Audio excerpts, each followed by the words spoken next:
#info.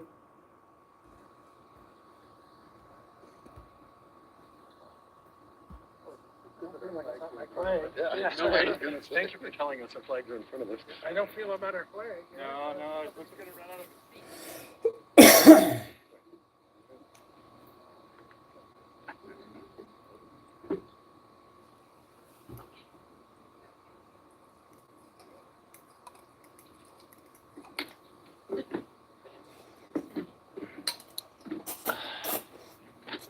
Bon après-midi tout le monde. Hello everyone. Thank you for being here today. Before I begin, I just want to say a few words about the ceasefire agreement that was just reached between Israel.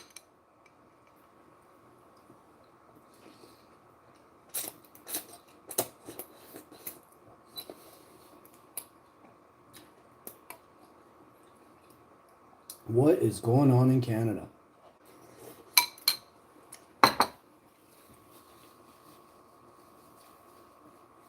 What up, homies? If you love Canada, hit that like button. If you love Trump, hit that like button, folks.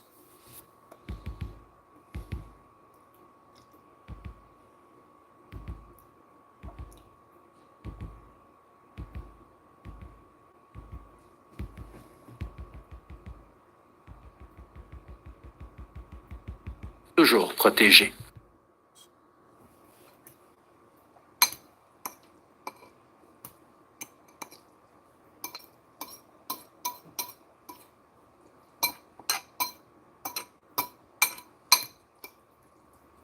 Was he not supposed to say there was a peace deal? Et nos propres valeurs. On est d'ailleurs le seul membre de la francophonie sur un continent où habitent des centaines de millions d'anglophones et avec ça vient toute une histoire et une culture distincte qu'on va toujours protéger. Now, no country is perfect, but I do believe that Canada is the best country on earth, and there's nowhere that I or the vast majority of our 41 million strong family would rather be. And that's why I gathered us all here today, the federal government, provinces and territories alike, working with businesses, labor, and civil society to stand up for Canada. Thank you all for being here. I thank the premiers for being here especially, and I'm happy now to turn it over to the head of the council of the Federation, Doug Ford. Doug. Oh, thank you. Well, thank you, Prime Minister, the ministers as well, Mr. LeBlanc, Mr. Jolie, and Ambassador Hillman, and all the premiers. This is truly a Team Canada approach that we're taking, and I just can't emphasize it enough about staying united as Canadians, standing up against these tariffs. Things are going to change in a week. When the inauguration happens of President Trump, and if he moves forward with these tariffs, there's never been a time that's more important for Canadians to be united, to stand up and making sure that our voice is heard. And the retaliatory tariffs need to be hard. We have to send a message when someone comes up and tries to destroy our economy. It will be devastating for Canadians. And that's why it's so important. It is so important that our federal government, our provinces, we support the hard-working frontline people that may be affected by the tariffs. But I can assure, I'm speaking for Ontario, I can assure the people of Ontario that we will be there for them. We'll be there to support them. And I'm pretty sure what I heard is everyone feels the same, no matter the territories or the federal government or the provinces. And I'm just so proud of everyone today. This is an opportunity for Canadians to stand up and be proud. Even when it comes down to going into your local retailer, look at the back of the label. If it doesn't say Made in Canada, pick the can beside it that does say Made in Canada. And that goes to our retailers. A message to all our retailers, all the grocery retailers, other retailers.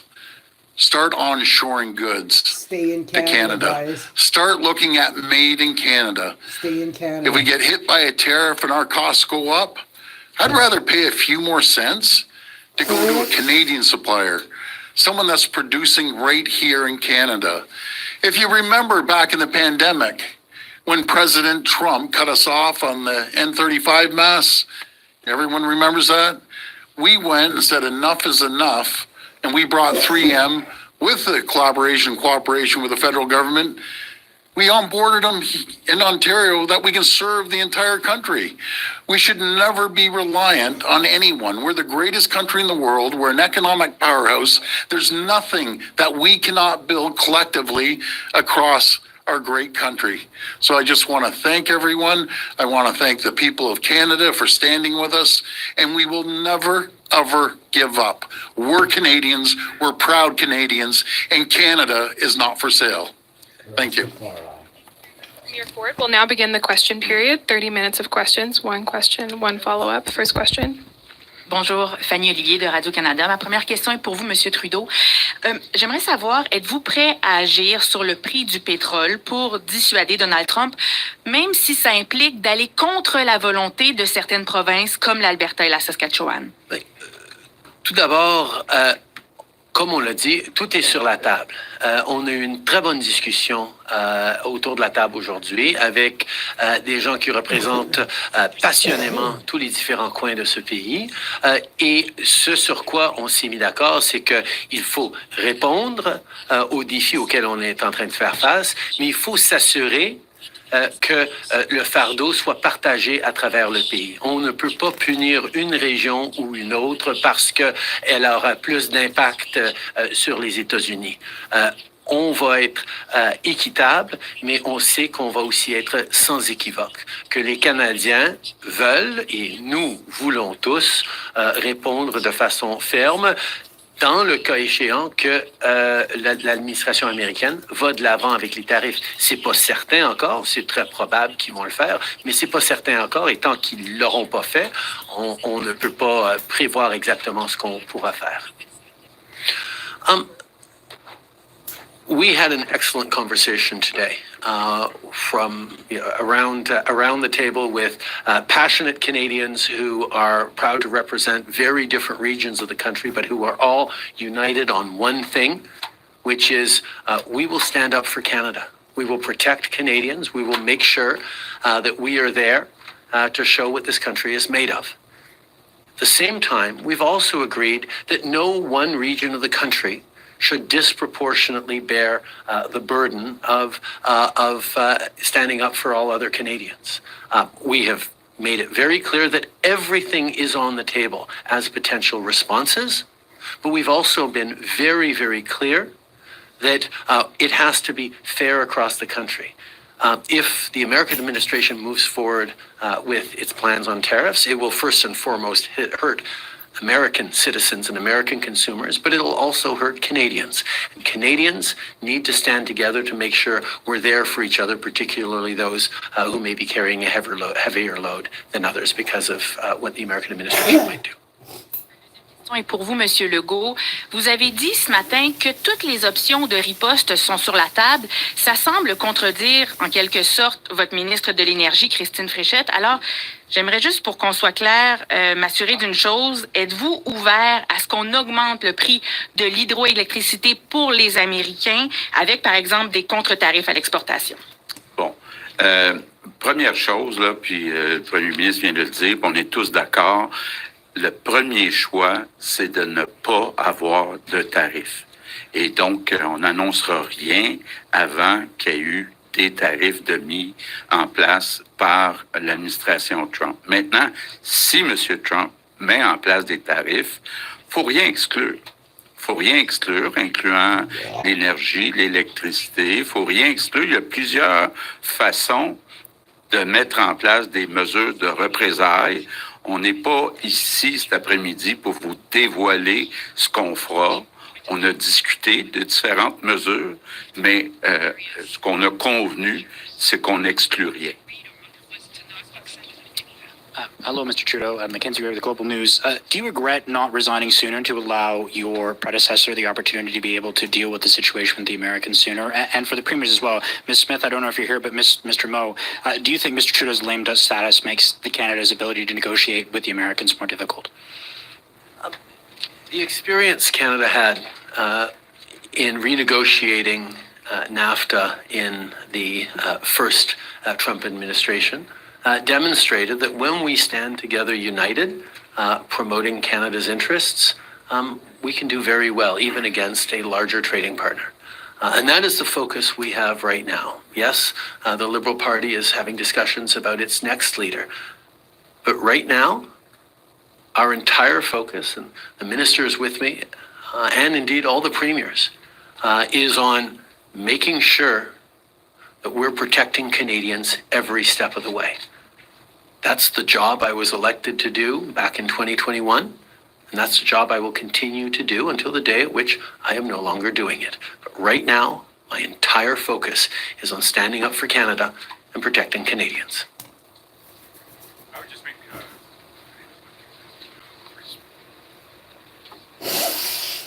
Should be good. Saskatchewan's been silenced again. No. Make a comment with respect to, at times, we are going to have differences in policy, whether that be at the subnational level between premiers up here, whether it be through from different provinces with the federal government. And I've never made any secret with respect to where we have differed on policy with the federal Liberal government and the Prime Minister at times, and been very open with Saskatchewan's position on those policies. Maybe that's why I probably could exclude myself today from entering the Liberal leadership race over the course of the next while. That, and I'm not bilingual. But more broadly, and I would say, thank you to Premier Ford and to the Prime Minister for coming together here today to have a very different discussion about those policies where we might not agree, but to have a discussion on how we move forward on what is a very significant challenge, not only to the folks that live in Saskatchewan, but to all Canadians. And there are points in this where, we may have disagreements, but Canadians can be thankful that their 13 premiers, the Prime Minister, and a few federal ministers are coming together, not only to hash out and work through what those differences might be, but to understand where we can come together and what the process is over the next number of days and then up to the inauguration, and what our options might be post that inauguration period of time. This is our largest ally that we are talking about, and it's our largest trading partner. It's our most significant trading partner. That's not to say that we haven't had trade tariff disputes with the U.S. or other countries previously. And there is we've been through this before, maybe not as large and broad as what is being talked about now, but we have been through this before. And there is a process to the work that we must do. And I would say that today, that process involves each of us, whether we be a subnational leader or a part of the federal government today or months ahead, whoever that might be, is to ensure that North Americans are aware of the impact that these U.S. tariffs will have on all North Americans, in particular on Americans, and to ensure that everyone is aware, in particular those in the sphere of policy and decision makers in the U.S. are aware of the advantages that we have with the integration of the North American economy and the threat that any type of tariffs, whether they be north or south of the border, bring to our energy security, our food security, the manufacturing security that we have. It's provided, and that value is added on both sides of the border, and we need to double down on our efforts in engaging on those fronts. There's agreement at this table on all of those points, and so we may have policy disagreements from time to time, but there's things that we agree on, and there's times when we do have to come together to represent what is in the best interest of all Canadians, and we in Saskatchewan, we continue to be Canadians. Mr. Trudeau, do you plan on running in the next election? And if you don't, what are you going to do when you're not Prime Minister anymore? First of all, I want to thank Scott for that answer. It's rare I get such support, but no, I do have to say that particularly those who've been a bit around. Sorry, I'm endangering that answer. It's rare I get such support, but no, I do have to say that particularly those who've been a bit around. Sorry, I'm endangering your political fortunes by thanking you publicly.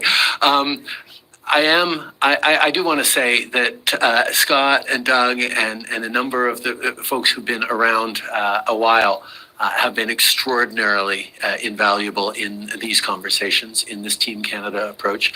There's always a lot of politics going on around this country, but to know when to step up in the Canadian national interest, and to know that that's what Canadians want to see, is really is to the credit of everyone around this table.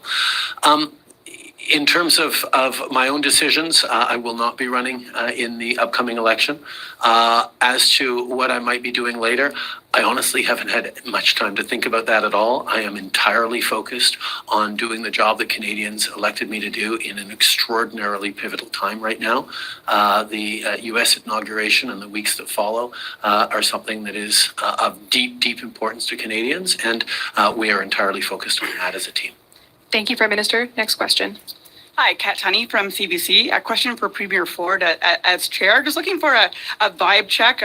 Do you agree? How much do you agree or disagree with the government's plan to address the tariffs? And should we read into the fact that Premier Smith is not here as a sign that you're not all on the same page? Well, first of all, I think we're united in a message. If we had our choice, we'd have no tariffs.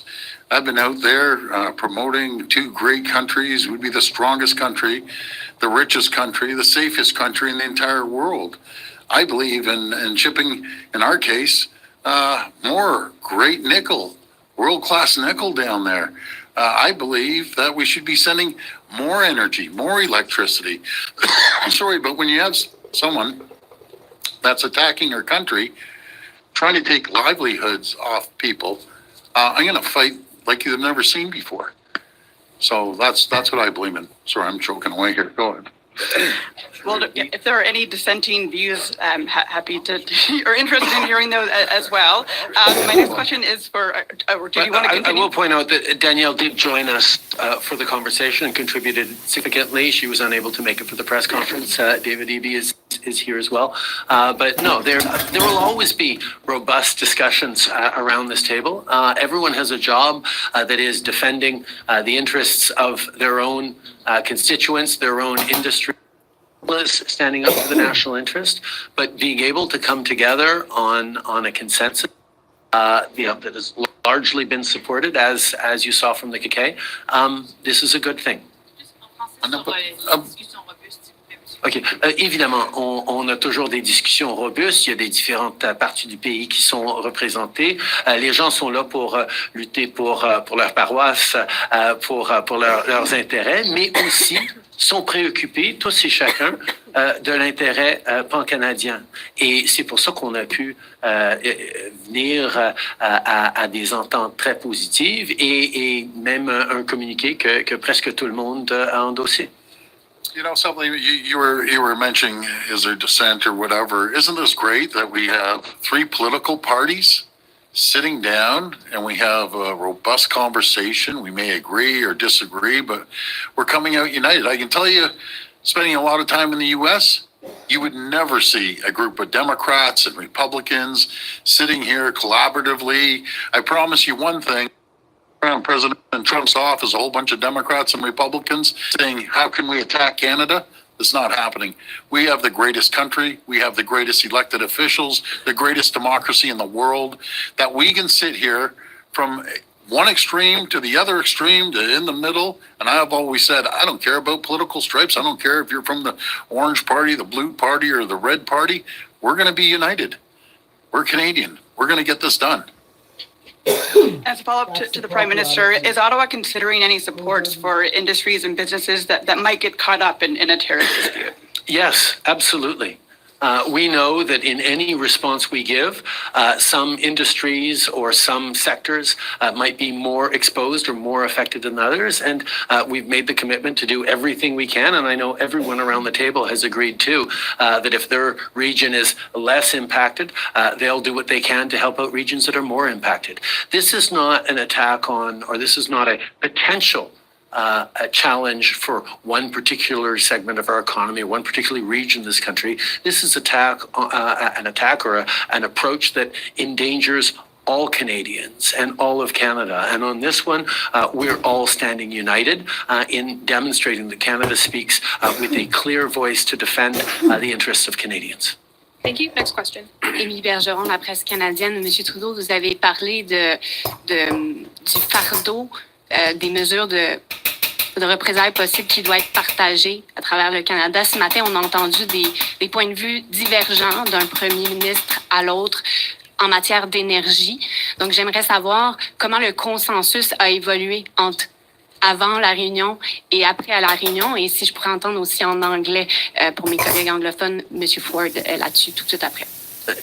Tout d'abord, le consensus a été ancré autour du fait que nous espérons encore ne pas voir de tarifs et pouvoir, à la place, travailler sur comment on va approfondir nos relations et lutter en Amérique du Nord fort et unis contre des acteurs à l'international qui deviennent de plus en plus problématiques. Donc, renforcer l'Amérique du Nord, c'est notre désir partagé d'un bout à l'autre de ce pays. Par la suite, on a parlé des étapes possibles qu'on pourrait entreprendre pour répondre dans certains différents scénarios. On ne sait pas exactement quelles seront les mesures prises par M. Trump. Alors, on ne va pas décider aujourd'hui quelles seront les prochaines étapes, mais je peux vous dire que sur les premières étapes possibles qu'on va prendre, on a été tous unanimement d'accord. Any comments in English on that one? Oh, well, I'm good. Thank you. M. Trudeau aussi, comment concrètement, si on en vient à sévir en matière d'énergie, comment concrètement... Unanimement d'accord. Any comments in English on that one? Oh, well, I'm good.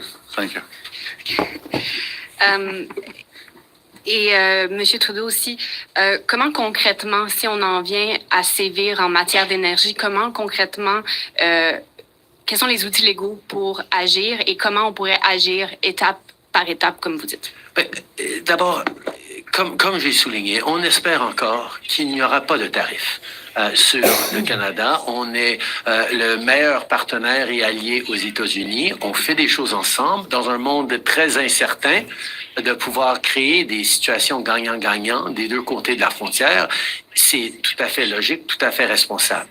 Mais dépendamment de ce que sera le choix de la nouvelle administration américaine, on va réagir en conséquence. Mais on n'a pas décidé encore quelle sera notre réaction précise parce qu'on ne sait pas exactement ce que l'administration américaine va faire. Mais on s'est mis d'accord sur les principes et ce principe de s'assurer qu'il n'y a pas une industrie ou une région du pays qui porte un beaucoup plus lourd fardeau qu'une autre région, c'est quelque chose sur lequel on est tout à fait d'accord. Merci. Prochaine question. So Paul Dutch, The Hill Times, to the Prime Minister and Premier Ford. Following today's meeting, was there establishment of who speaks for Team Canada? Do all the premiers and ministers defer to one point person, or is everyone free to speak to their American counterparts themselves? We have encouraged, and from the very beginning, encouraged all premiers, all Canadian business owners, all Canadians with any sort of interaction with the United States to engage on this issue and to speak up for the benefits of free and open trade between our two countries, the win-win, the amount of jobs that directly result in the United States from things we do in Canada and vice versa. It is to be expected that everyone weighs in. It's actually one of the strengths of Canada that we have people from different political parties, different regions, different industries coming down with a similar message, which is we should be working together to create more prosperity on both sides of the border. Obviously, everyone tries to coordinate through our embassy in Washington to make sure that we're getting full information on the conversations that are being had to be able to be as strategic as possible. But it is actually more impactful when Americans see Canadians speaking from multiple perspectives, multiple voices, but standing up for Canada in the same way. That's the heart of Team Canada, and that's why we have such a strong approach on this. As for the Yukon Premier, earlier today you said you wanted a blueprint about whose roles, who does what, who's in charge of what. Following today's meeting, do you have sense of that, of what roles are supposed to be done by everybody?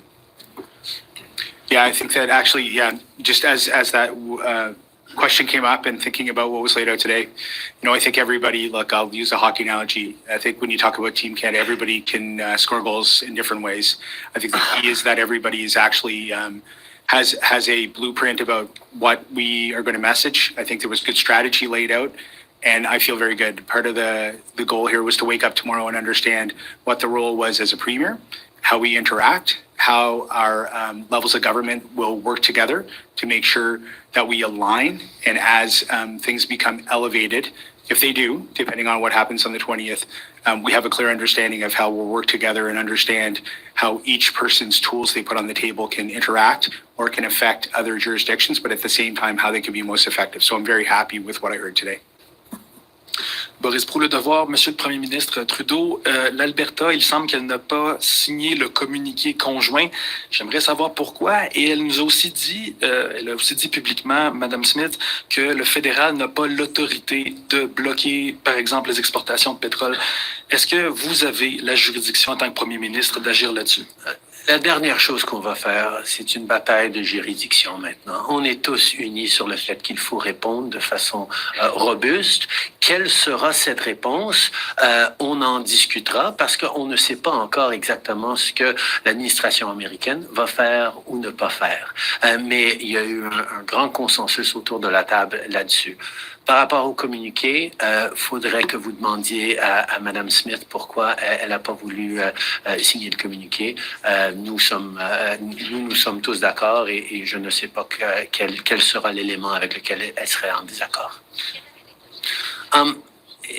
The clear consensus around the table is that we need to respond in measured but robust ways to the American actions, whatever they are. We can't know definitively what our response will be or can't announce what our response will be until we know definitively what the Americans are going to decide to do. We continue to hope that they will realize that tariffs on goods coming into the United States from Canada is just an extra tax on consumers in the United States. It's going to raise prices for consumers in the United States. That's not something that we want.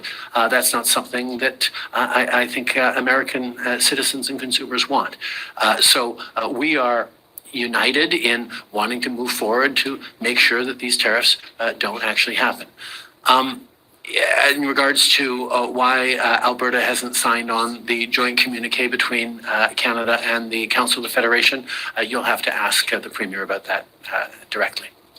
En suivi, ma question s'adresse au Premier ministre Legault. Monsieur Legault, pourquoi vous avez décidé de signer ce communiqué et est-ce qu'on doit comprendre que vous accepteriez si le Premier ministre du Canada vous demande pour l'unité nationale de couper, par exemple, les exportations d'électricité ou d'aluminium du Québec? Bon. Oui. Est-ce que ça fonctionne? Oui. Donc, la première chose qui est écrite très clairement dans le communiqué, c'est que notre premier choix, c'est qu'il n'y ait pas de tarif. Donc, aujourd'hui, on ne sait pas ce qui va arriver la semaine prochaine, ce qui va arriver dans les prochaines semaines. Donc, notre premier choix, notre priorité, c'est de tout faire pour pas qu'il y ait de tarifs. Maintenant, s'il y a des tarifs, bien là, il va falloir voir, est-ce que c'est des tarifs sur tous les produits? Est-ce que c'est des tarifs sur certains produits? Puis après, bien, il ne faut rien exclure. Est-ce que nous aussi, on se pose des questions? On doit se poser des questions sur quels produits, dans un sens et dans l'autre, on peut mettre des tarifs ou non. Donc, c'est trop tôt pour répondre à la question, qu'est-ce qu'on fera? Il faut d'abord voir quelles sont exactement les mesures de représailles de M. Trump pour ensuite prendre des décisions entre nous. Mais moi, ce que je dis, c'est qu'il ne faut rien exclure. Next question. If the idea in talking about this is to get Trump to back down and to have this not happen, why not come out with a dollar for dollar proposal right now publicly to show the Americans that we're serious and pressure them to back down on this? First of all, as we said, everything is on the table, and I support the principle of a proportional dollar-for-dollar response. That is not the question. The question that we ask ourselves, first and foremost, is if the new administration chooses to bring in tariffs, what is it that we can do that will result in the lifting of those tariffs as quickly as possible? That is first and foremost. And what we're doing right now, what we have been doing for weeks, is engaging with the American administration to highlight the investments we're making in our shared border, to respond to concerns that they've expressed. We've laid out a number of different things that matter to them. We know that the last thing the new administration wants to do is raise prices on American consumers for all sorts of goods. But that will be the consequence of these tariffs if they come in. So we are both trying to prevent them from coming in, and if they do come in, we will try to get them lifted as quickly as possible. And like I said, we will use any and all tools necessary as a country to stand up for Canadians. And I understand Danielle Smith has posted online her sort of reaction to this and why she didn't sign the communique, saying she can't support what's going on today because the idea is still being floated about putting an export tariff on our oil and gas. So what's your reaction to that? Why were you unable to bring her on board with this? Doug, you want that? Well, that's what's unique about our group. Everyone has their interest at heart, and I respect Premier Smith. I respect that she's concerned about protecting her energy, and that's her choice. That is her choice. But I have a little different theory. I have a different theory that protect your jurisdiction, but country comes first. Canada's a priority. And I don't believe in jeopardizing one sector or another. Premier Smith's oil is Ontario's auto sector, right? So again, we all have different views and we can respect each other's views. But at the end of the day, when the tariffs come, it's going to affect Albertans. It's going to affect people from BC and Saskatchewan and Manitoba, Ontario, Quebec, all the way down the road. No one's exempt from that. And all I believe in, if it comes to that, let's have the tools in our toolbox to react, to send a strong message.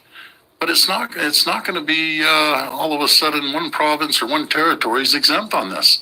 When Donald Trump comes at us, he's not going to say, well, let's not worry about Ontario, they're good people, or Alberta. He's coming full tilt at Canadians as a whole. And that's one thing we have to understand. We need to be united. Donald Trump is a brilliant negotiator. That's what he's done his whole life. That's exactly what he's done. And he's sitting there with a big smile on his face thinking, wow, I'm going to divide and conquer.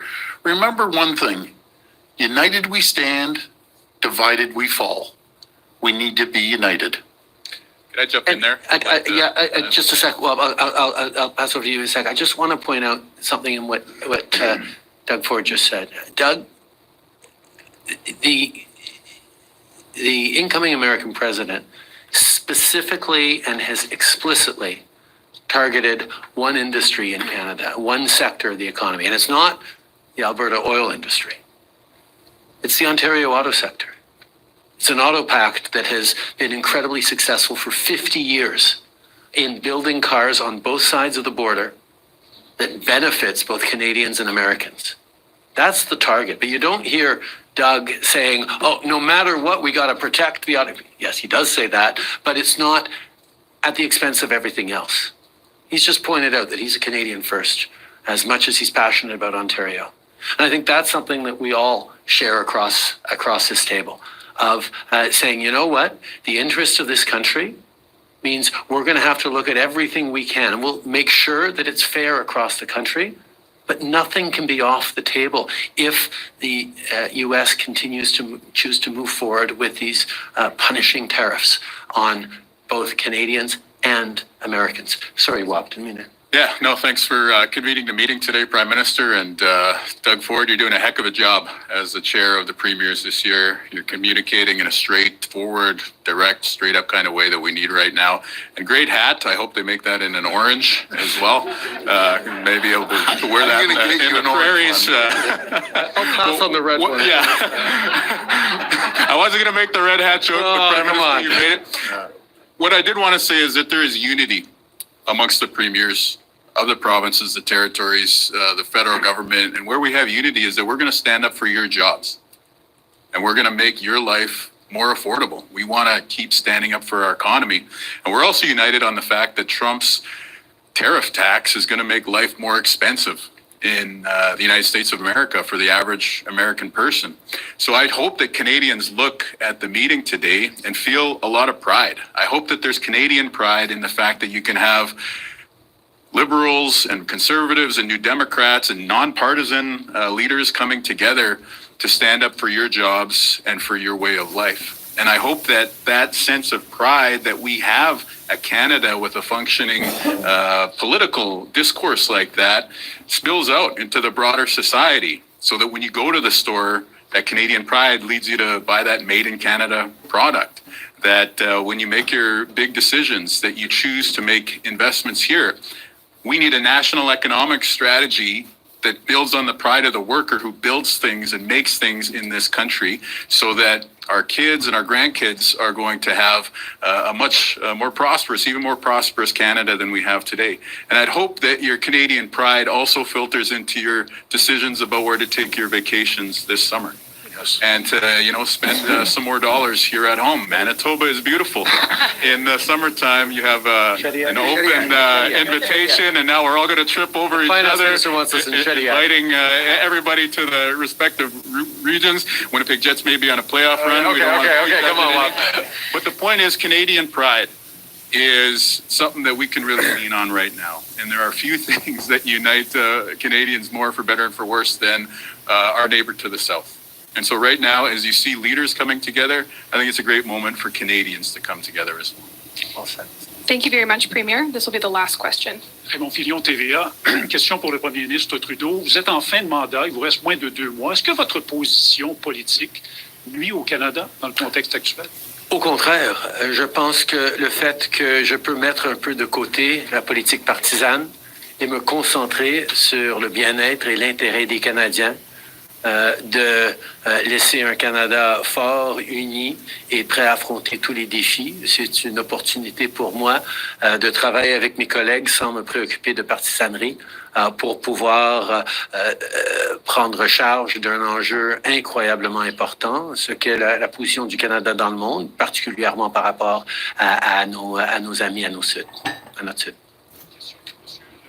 Au sujet de la santé, 1,5 milliard en compression de postes. Il y a des gens qui s'inquiètent que ça va avoir un impact sur les services. Qu'est-ce que vous dites aux Québécois et est-ce que vous vous engagez à garder cet argent-là dans le réseau pour le garder à flot? Bon. D'abord, ce qui est important de dire, c'est qu'en santé, depuis que je suis premier ministre, depuis 2018, on a augmenté le budget de la santé de 50 %. Il y a eu une augmentation importante à chaque année, incluant cette année, l'année 2024-2025, qui se termine dans 2 mois, le 31 mars, et il n'est pas question de réduire ce budget-là. Par contre, on demande au réseau de respecter le budget, ce qui est de la bonne gestion. Thank you very much. That concludes today's press conference. Merci tout le monde. Merci tout le monde. And there